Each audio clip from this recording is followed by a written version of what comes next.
porque nada hay imposible para Dios. La gracia del Señor con cada uno de ustedes. Gracias, hermanos, por estar en este espacio de evangelización. Si no te has suscrito a nuestro canal, regálanos un like, suscríbete y haz parte de esta familia que crece y crece cada día, alimentándose en la mesa de la palabra de Dios. En el nombre del Padre, del Hijo y del Espíritu Santo. Oh Espíritu Santo, amor del Padre y del Hijo, inspírame siempre lo que debo pensar, lo que debo decir, cómo debo decirlo, lo que debo callar, cómo debo actuar, lo que debo hacer para gloria de Dios, bien de las almas y mi propia santificación.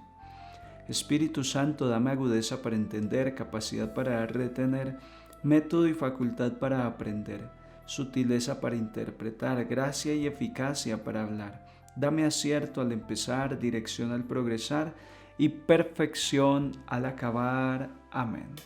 Espíritu Santo, ilumínanos y santifícanos. María, Madre de la Palabra, ruega por nosotros. Les comparto las lecturas para este día. La primera del libro del Génesis en el capítulo 37. Israel amaba a José más que a todos los otros hijos, porque le había nacido en la vejez, y le hizo una túnica con mangas.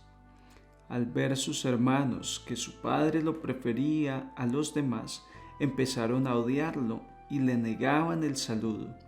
Sus hermanos transhumaron a Siquem con los rebaños de su padre. Israel dijo a José: tus hermanos deben estar con los rebaños en Siquem. Ven, que te voy a mandar donde están ellos. José fue tras sus hermanos y los encontró en Dotán. Ellos lo vieron desde lejos y antes de que se acercara, maquinaron su muerte. Se decían unos a otros: ahí viene el soñador, vamos a matarlo y a echarlo a un aljibe. Luego diremos que una fiera lo ha devorado. Veremos en qué paran sus sueños. Oyó esto Rubén e intentando salvarlo de sus hermanos dijo: no le quitemos la vida, y añadió: no derraméis sangre, echadlo en este aljibe, aquí en la estepa, pero no pongáis las manos en él. Lo decía para librarlo de sus hermanos y devolverlo a su padre. Cuando llegó José al lugar donde estaban sus hermanos, lo sujetaron, le quitaron la túnica con mangas que llevaba puesta. Lo cogieron y lo echaron en el pozo. El pozo estaba vacío, sin agua. Luego se sentaron a comer, y al levantar la vista vieron una caravana de ismaelitas que transportaban en camellos goma, bálsamo y resina de Galaad a Egipto. Judá propuso a sus hermanos: ¿qué sacaremos con matar a nuestro hermano y con tapar su sangre? Vamos a venderlo a los ismaelitas y no pongamos nuestras manos en él, que al fin es hermano nuestro y carne nuestra. Los hermanos aceptaron. Al pasar unos mercaderes madianitas, tiraron de su hermano y sacando a José del pozo, lo vendieron a unos ismaelitas por 20 monedas de plata. Estos se llevaron a José a Egipto. Palabra de Dios, te alabamos, Señor. Oremos con el Salmo 104. Recordad las maravillas que hizo el Señor. Llamó al hambre sobre aquella tierra, cortando el asunto del pan. Por delante había enviado a un hombre, a José, vendido como esclavo. Recordad las maravillas que hizo el Señor. Le trabaron los pies con grillos, le metieron el cuello en la argolla, hasta que se cumplió su predicción y la palabra del Señor lo acreditó. Recordad las maravillas que hizo el Señor. El rey lo mandó desatar, el Señor de pueblos le abrió la prisión, lo nombró administrador de su casa, Señor de todas sus posesiones. Recordad las maravillas que hizo el Señor. Les comparto el Evangelio de Mateo en el capítulo 21, versículos 33 al 46. En aquel tiempo dijo Jesús a los sumos sacerdotes y a los ancianos del pueblo: escuchad otra parábola. Había un propietario que plantó una viña, la rodeó con una cerca, cavó en ella un lagar, construyó una torre, la arrendó a unos labradores y se marchó lejos. Llegado el tiempo de los frutos, envió sus criados a los labradores para percibir los frutos que le correspondían.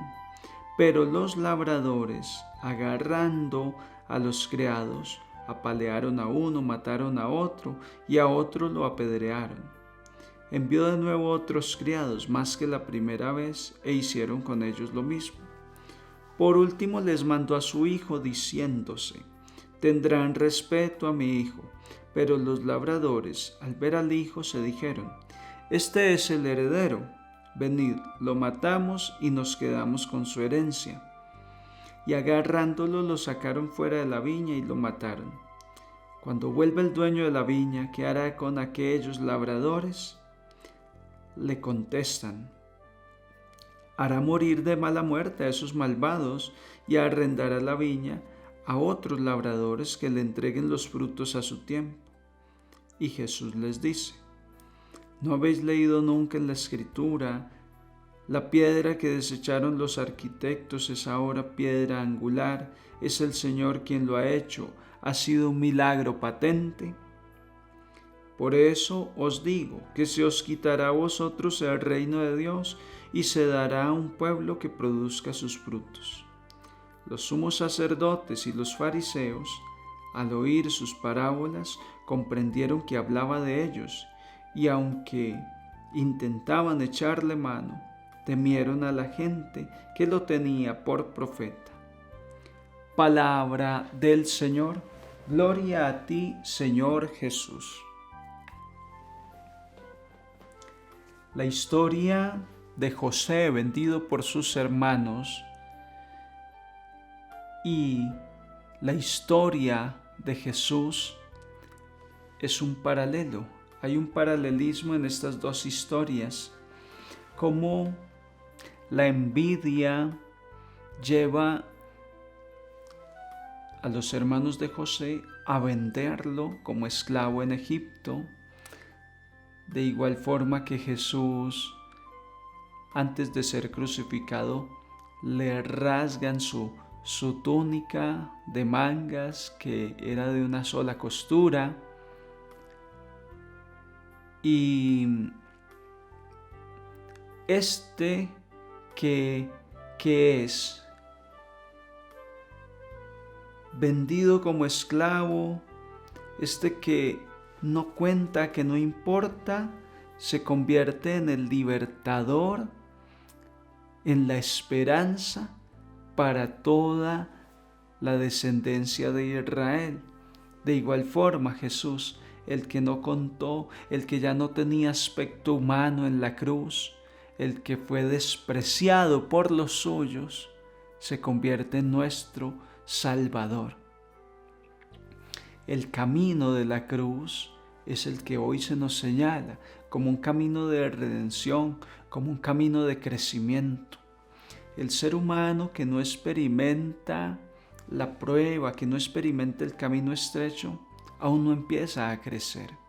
No hay otro camino que nos pueda llevar al crecimiento, a la victoria, a la trascendencia, que el camino estrecho, que el camino difícil, el camino de la cruz.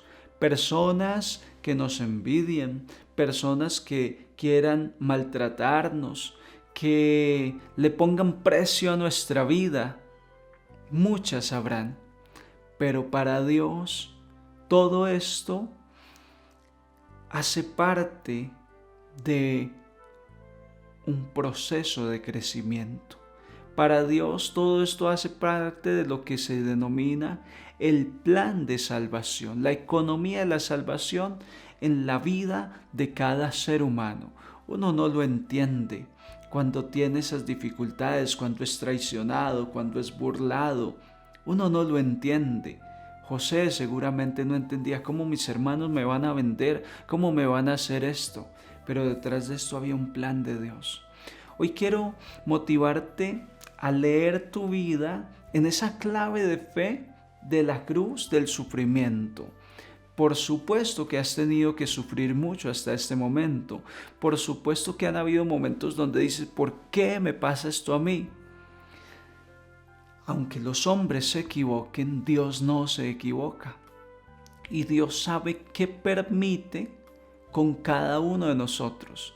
A veces no que Dios nos mande el mal, nos mande el castigo, pero por lo menos Dios sí permite ciertas situaciones adversas, unas más que otras, pero con todo un plan estratégico, porque Dios escribe recto en renglones torcidos, porque Dios es capaz de transformar el arma más potente para humillar a una persona y castigarla en el medio de salvación más eficaz para todos. Eso era la cruz.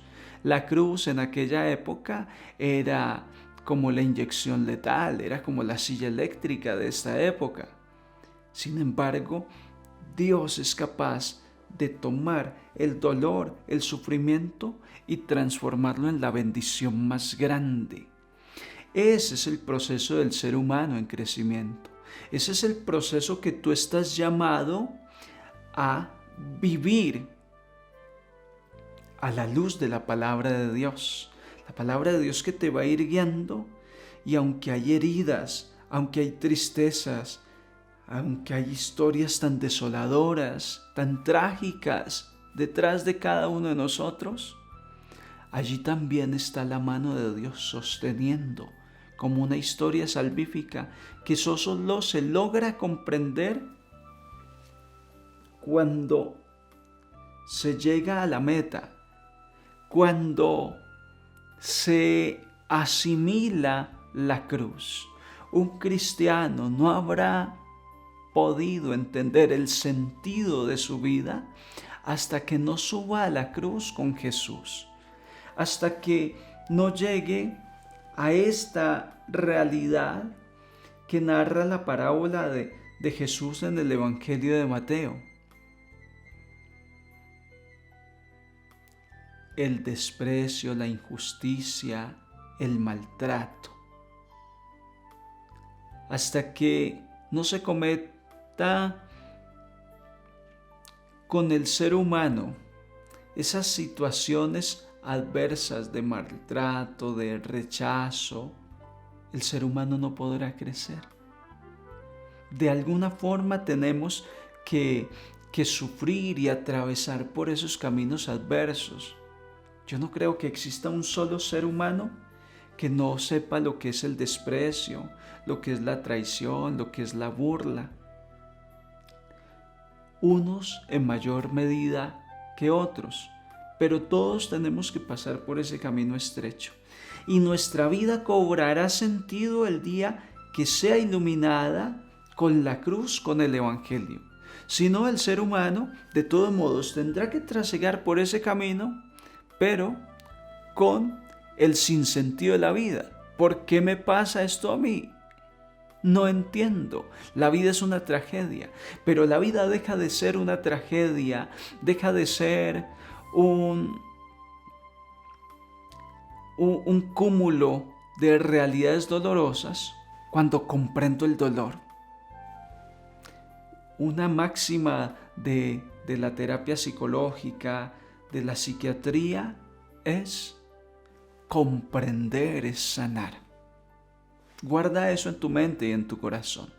Los procesos terapéuticos, los procesos de sanación interior, siempre llevan al ser humano a comprender su historia, a asimilarla, a integrarla, y después de esa comprensión puedo seguir viviendo en tranquilidad, incluso agradecido con los momentos más adversos de la vida, porque han sido los que le han dado crecimiento y consistencia a la existencia del ser humano.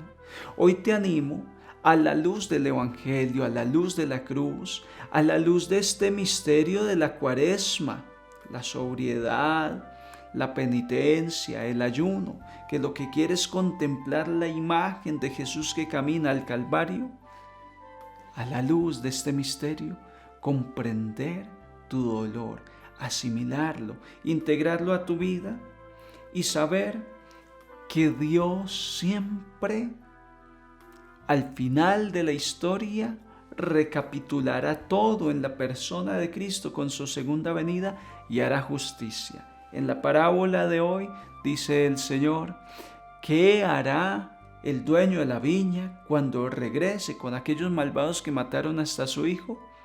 Los hará morir de mala muerte, el juicio final, la justicia divina. Al final el justo será reivindicado y el injusto será castigado.